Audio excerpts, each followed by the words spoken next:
मेरे YouTube channel पर आप सभी दर्शकों का स्वागत है।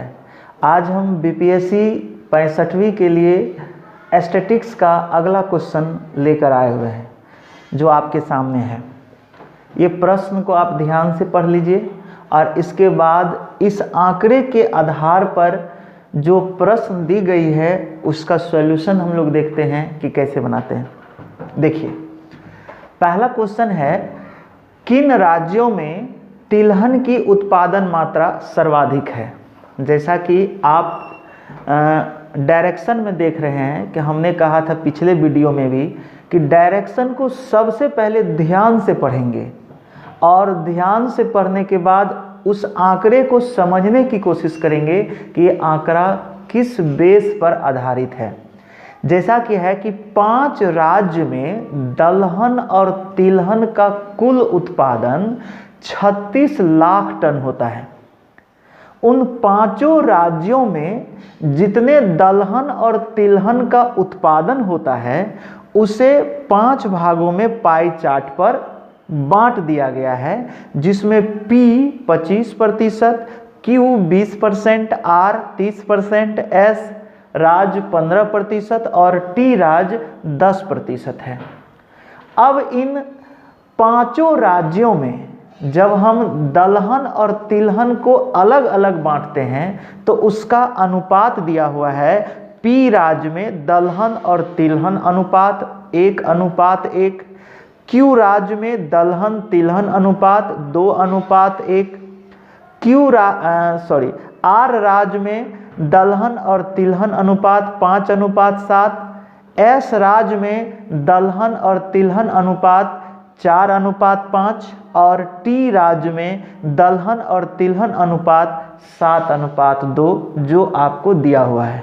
इसका मतलब है कि हमारे दलहन और तिलहन का जो रेशियो है उसके आधार पर हम प्रत्येक राज्य में दलहन और तिलहन के मात्रा को भी निकाल सकते हैं।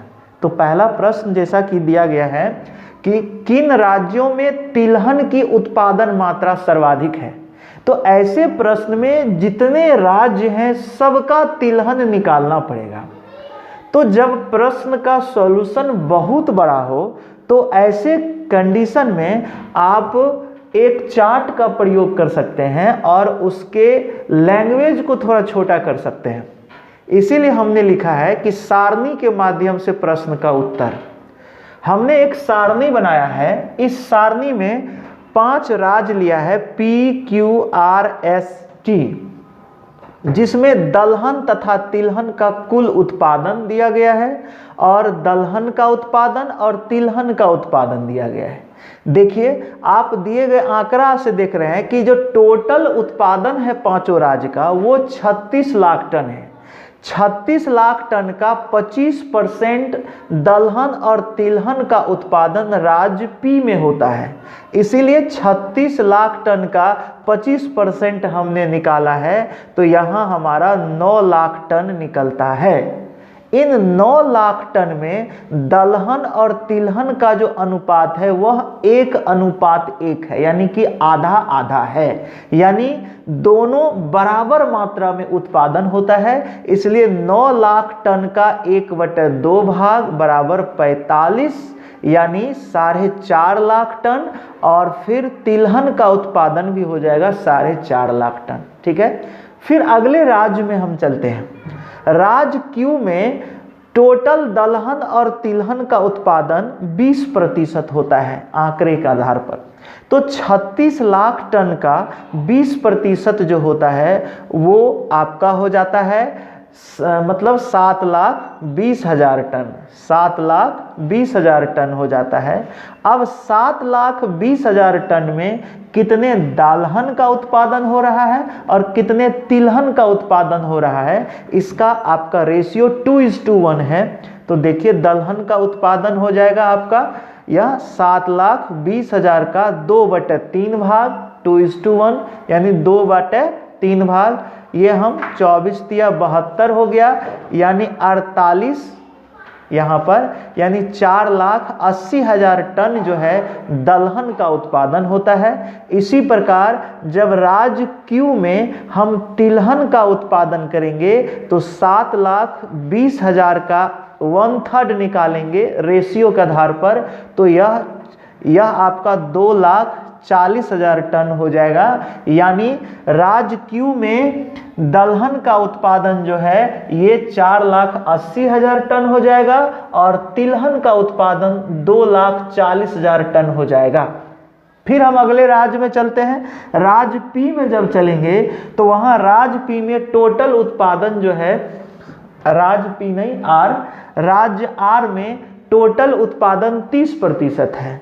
तो 30% है तो आप 36 लाख टन का 30% निकालेंगे तो यहाँ देखिए 108,000 टन हो जाता है। अब इसमें हम देखेंगे कि इसमें दलहन और तिलहन का जो रेशियो है आर में वो 5:7 है, यानी कि 5:7 है। तो हम इसका 5/12 हम भाग कर देते हैं। तो यहाँ फिर जो हो जाता है दलहन का उत्पादन 4.5 लाख टन हो जाता है और उसके बाद तिलहन का उत्पादन जो है ये 7/12 हो जाएगा, तो आपका 6,30,000 टन हो जाएगा।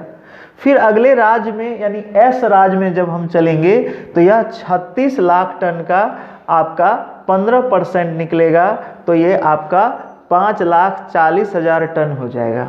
फिर इसमें देखेंगे 5,40,000 टन का 4/9 भाग करेंगे, क्योंकि राज्य एस में दलहन और तिलहन का जो उत्पादन है वो 4:5 हो रहा है, तो ये 4/9 हो जाएगा। ये कटने के बाद आपका 2,40,000 टन हो जाएगा। उसके बाद फिर इसी को हम तिलहन में बांटेंगे तो 5,40,000 का 5/9 भाग करेंगे तो ये हमारा लगभग 3 लाख टन हो जाता है।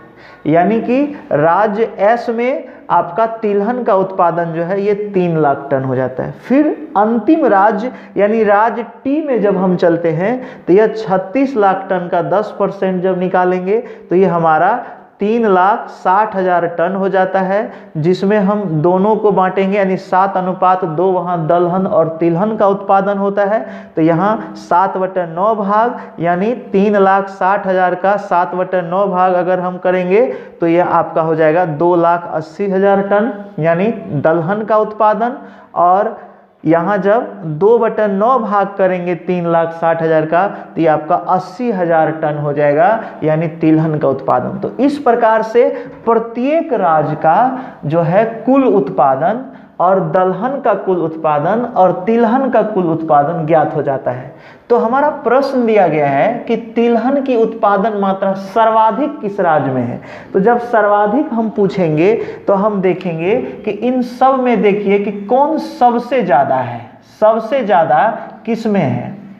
तो सबसे ज़्यादा देखिए ये 4.5 लाख टन है, ये जो है 2,40,000 है, ये 6,30,000 है, यह 3 लाख है, ये 80,000 है। तो हम देखते हैं कि ये जो है इसमें जो है तिलहन का उत्पादन सर्वाधिक होता है, इसमें तिलहन का उत्पादन सर्वाधिक होता है क्योंकि सभी में इसका मान सबसे ज़्यादा है। तो हम कह सकते हैं कि राज्य आर में अतः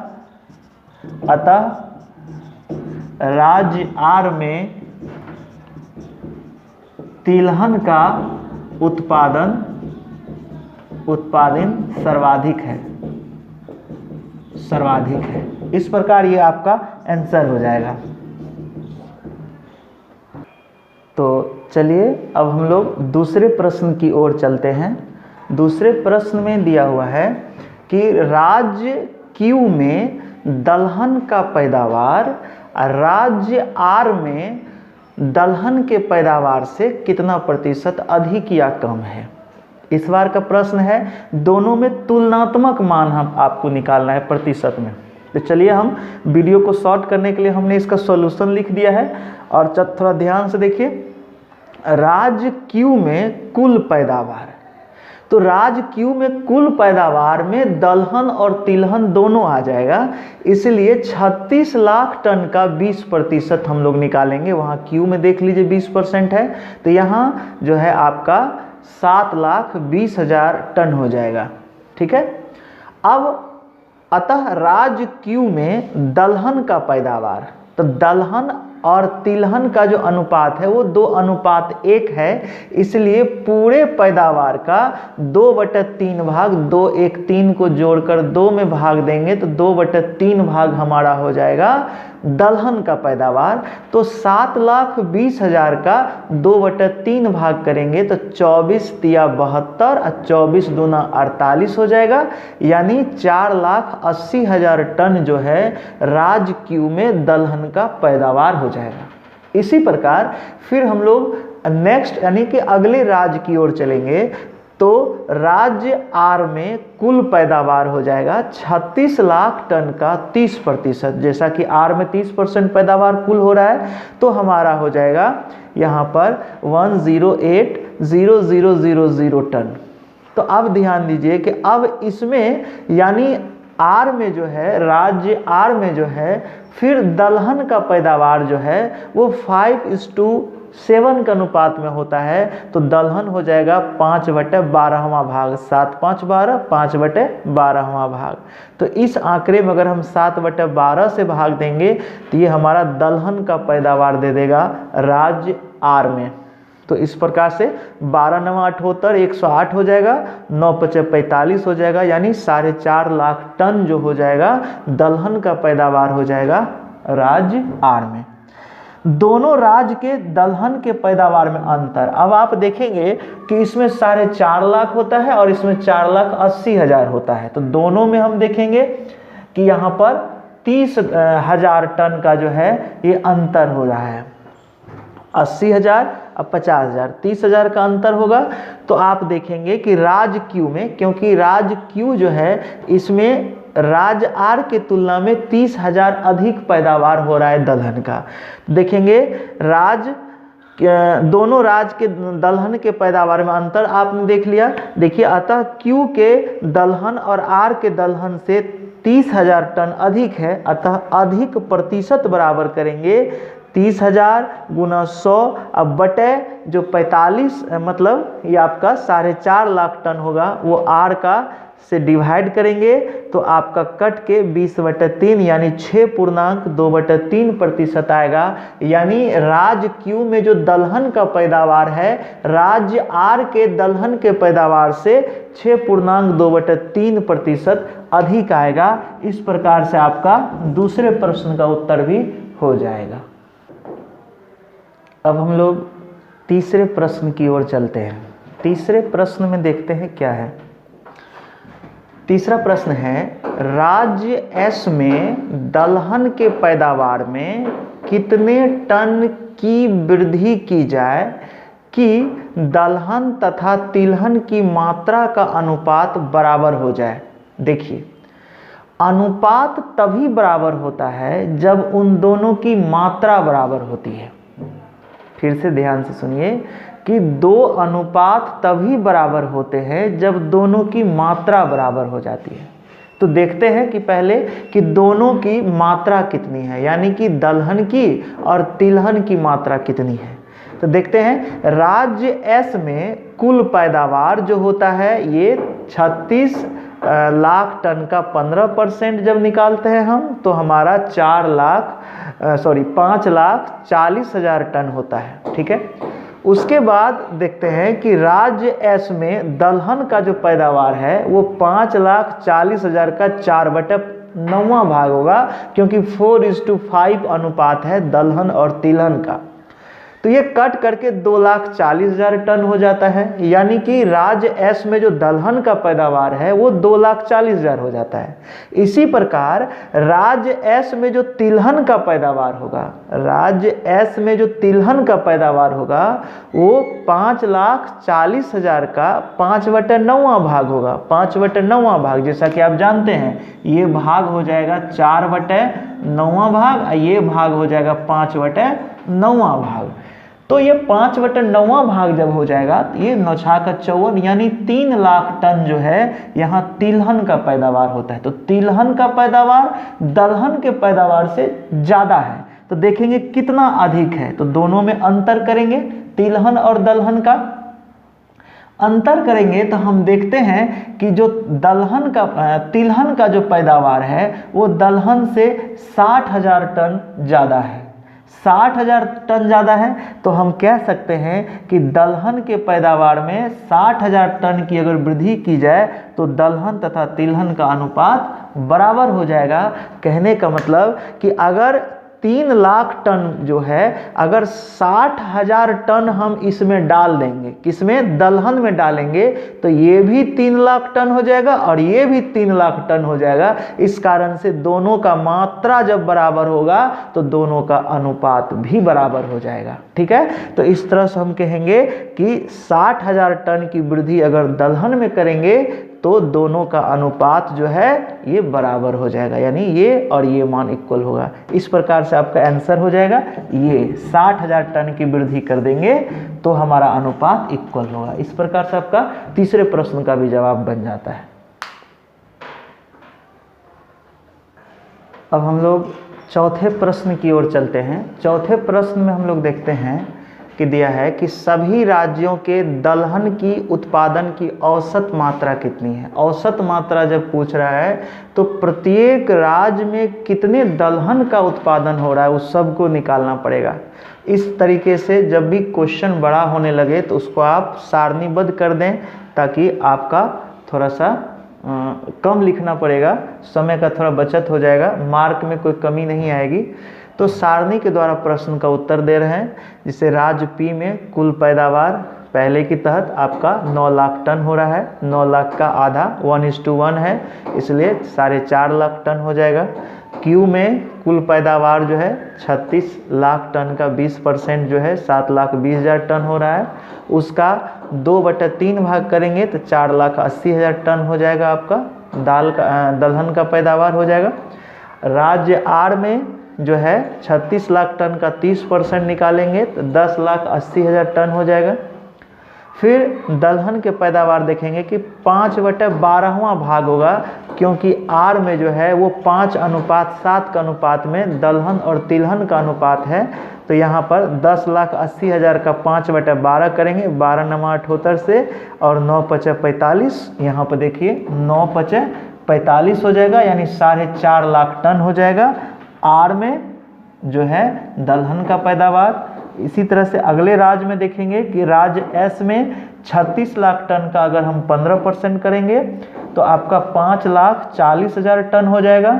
और 5,40,000 टन का 4/9 भाग, क्योंकि राज्य एस में 4:5 का अनुपात में दलहन और तिलहन का अनुपात है, इसलिए ये कटने के बाद 9×6 = 54, 6×4 = 24, यानी 2,40,000 टन हो जाएगा आपका राज्य एस में। और राज्य टी में जो है 36 लाख टन का 10% करेंगे तो यहाँ पर आपका हो जाएगा 3,60,000 टन, और इसका 7/9 भाग होगा, क्योंकि राज्य टी में दलहन और तिलहन का जो उत्पादन हो रहा है वो 7:2 में हो रहा है, इसलिए 7/9 होगा। 9×4 = 36, 7×4 = 28, यानी 2,80,000 टन का जो उत्पादन होता है दलहन का वो राज्य टी में हो रहा है। तो इस प्रकार से हम देख लेते हैं कि सभी राज्य का जो है वो दलहन का पैदावार जितना है वो हमारा टन में निकल जाता है। अब इसको औसत में बदलना होगा तो प्रत्येक को जोड़ना होगा, और जोड़ करके जितने राज्य है उससे डिवाइड करना होगा। तो इस तरीके से हम लोग देखते हैं कि इसको आगे लेकर के चलते हैं, हमारा जो है औसत मान हमारा निकल जाता है। तो देखिए यहाँ पर हम लोगों ने क्या किया है कि सभी राज्यों के दलहनों के पैदावार का औसत संख्या निकाल रहे हैं। तो जितने भी मान थे यहाँ पर, वहाँ हमने सबके मान को लिख करके 5 से डिवाइड किया है, 5 से भाग दिया है। 5 से इसलिए भाग दिया है क्योंकि हमारे पास 5 राज्य थे, और पांचों राज्य में दलहन का जितना पैदावार होता है उसका औसत निकालना था। इसलिए सभी राज्यों के दलहन के कुल पैदावार अब भागा राज्यों की संख्या। तो इस प्रकार से जो है हमारा निकल जाता है 3,80,000 टन औसत दलहन का मान निकल जाता है। और इस प्रकार से चौथे प्रश्न का जवाब भी हो जाता है। हमने इसमें सॉल्यूशन को थोड़ा छोटा करने के लिए कुछ आंकड़े को इस तरह से लिखा, और आपके सामने हमने प्रश्न का सॉल्यूशन नहीं किया, क्योंकि विश्लेषण करने में वीडियो बड़ा ना हो जाए। और फिर हम नेक्स्ट वीडियो लेकर आपके लिए आएंगे और अब थोड़ा सा लाइन ग्राफ और बार डायग्राम का प्रश्न लेकर आएंगे जिसमें कि आपको और मदद मिलेगा। ठीक है, तो चलिए, धन्यवाद।